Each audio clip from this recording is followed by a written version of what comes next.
moment I met Jesus, Но в момента, в който се запознах с Исус, I start to read the Bible, почнах да чета Библията and I find out that Jesus was healing the sick. и открих, че Исус Христос изцелява болните. So one day I asked him, И един ден го попитах.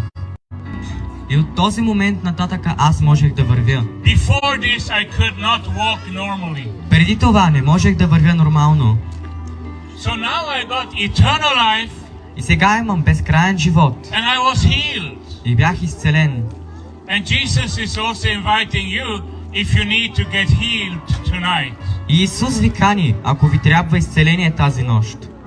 So receive Jesus tonight. Tell him you need him. Затова получете Исус Христос тази нощ и му кажете, че се нуждаете от Него. And make a decision that from now on you are going to walk and live with eternal life. И вземете решението, че от тази нощ вие ще вървите и ще следвате и ще живеете безкрайния живот. So pray with me now. И за това се молете с мен сега. Dear Jesus, Скъпи Исусе, I know I need you. аз знам, че си ми нужен.